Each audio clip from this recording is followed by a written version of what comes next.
A warm welcome to you, ma'am, and welcome to Children Plus Thank you. Connects. Thank you so much. Ma'am, could you explain the concept of neurodiversity and its implications on children's learning?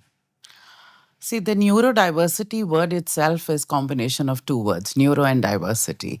Neuro, as we all know, we link it to brain. It, in a layman's language, if I have to put it, it is just a different way of processing your information that you get. Sometimes children with neurodiversity perceive information differently, therefore respond differently, and that's what it means.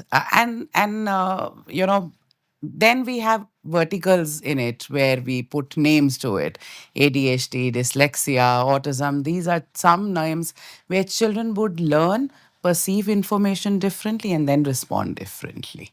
And what are the common neurodiversity conditions and how do they manifest in the classroom? Uh, See, as I said, the children learn differently here. So, what you would see with children is their behavior could be different. Their learning of different things than a neurotypical would be very, very different. So, it is very important for educators or school first to understand that what is different with this child, because you can't put them in one umbrella, and then find out ways to help these children. That is very, very important.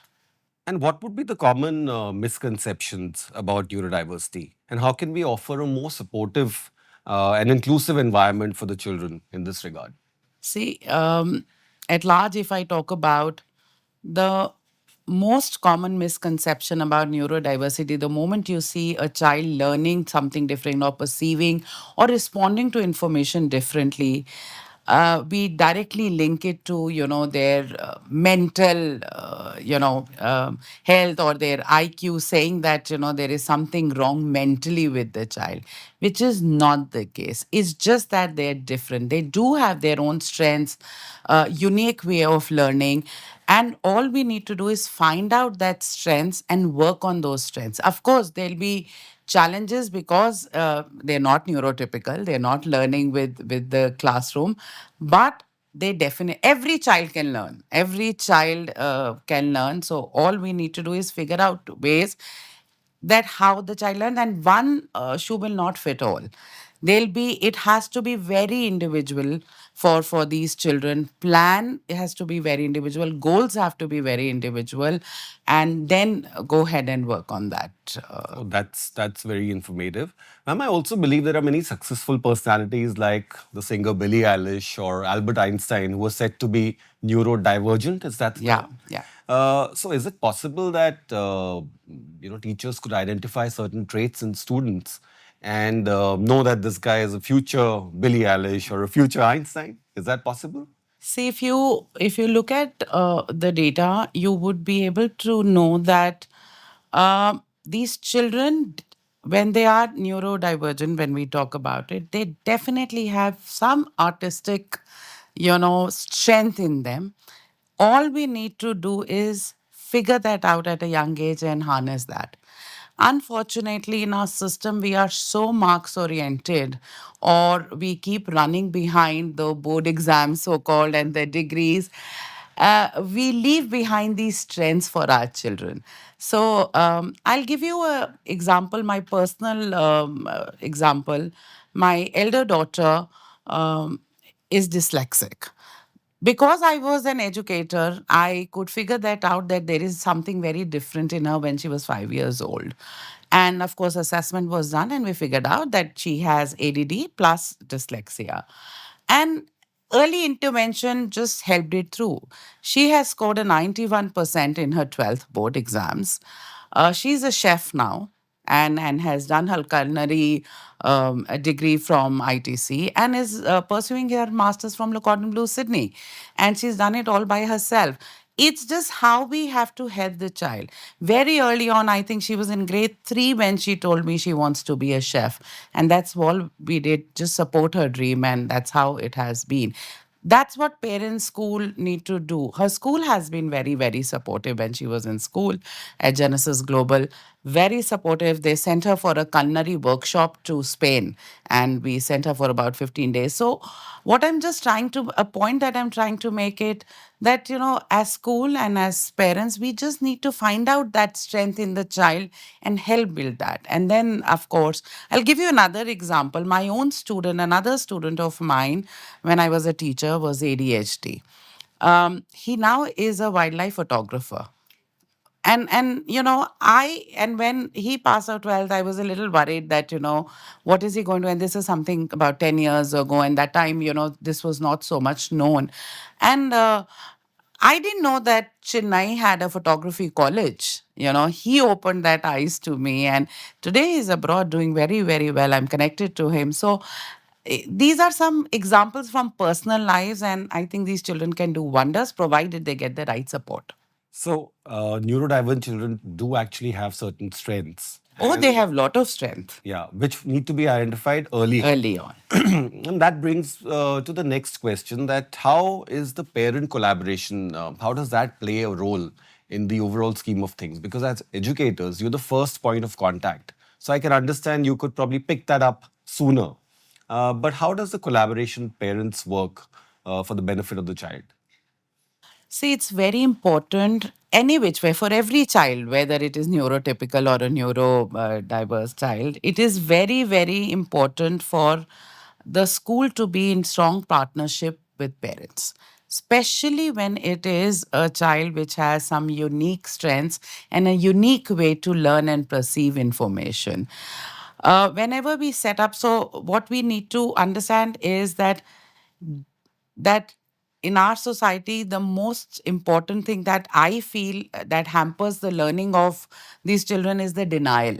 When parents are in a denial, हमारे बच्चे के साथ ये नहीं हो सकता है, because they then, as I said earlier, they link it that society क्या कहेगी, ये तो mental नहीं है मेरा बच्चा.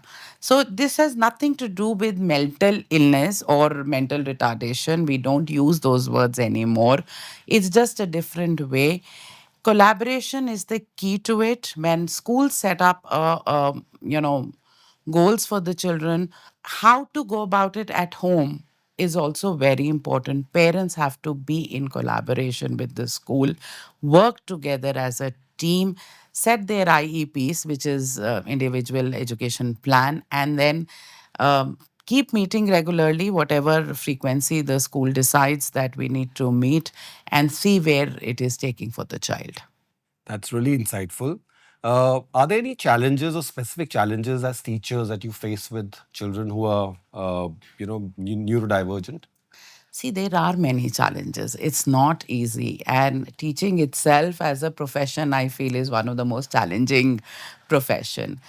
I'll give you some example. Now, these children could be, a child could just get very affected with the bright light in the class, and and the entire learning would hamper, and he may not be able to, or she may not be able to express that. The sound of the fan may continuously disturb and create a chaos in his mind or in her mind, and or he will not be able to focus on what is going on in the class. So it is important, first and foremost, which I feel, is to find out the right, again, it's a very, very huge, large umbrella. We need to exactly find out what are the issues, what are certain symptoms, what is the issue, whether it is ADHD, whether it is dyslexia, because all of these will have different ways to help a child. It cannot be same. Once we know that, so parents have to get a comprehensive assessment done, figure out where my child requires help, get into collaboration with school, and then help the child. And as educators, as teachers, one thing that I would like to say is, when we just say that this is a special needs child, we are just giving our responsibility on somebody else's shoulder. Every child in that class is your own child. As a teacher, I have had a lot of special needs children. Special needs department in any school is only a support mechanism to guide you. They are specialists, but it is our responsibility as teachers to ensure that we are helping like we do for any other child in the class. So you've already answered the next question which I had, is that what should parents do? So I think what I hear is that they should identify this early on, get an assessment done, reach out to professionals and see where things stand. Is that correct? Absolutely. And in addition to that, it is also very important for parents. Today, see, information is available at a click, right? It is very important on to keep yourself aware. What are the certain changes? What is happening in the world today? Read about it in case you can't and you're finding there is too much information. Approach a specialist, find more about it, learn more about it. That's when you'll be able to help. I'll just give you some example. Like, parents are so ignorant about what CBSE is doing with these children.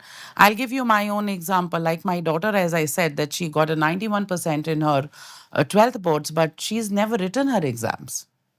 I mean, from 8th standard, she's never written her exam. That's a facility that CBSE provides. You get a scribe to write your exam. You speak, you get an hour extra.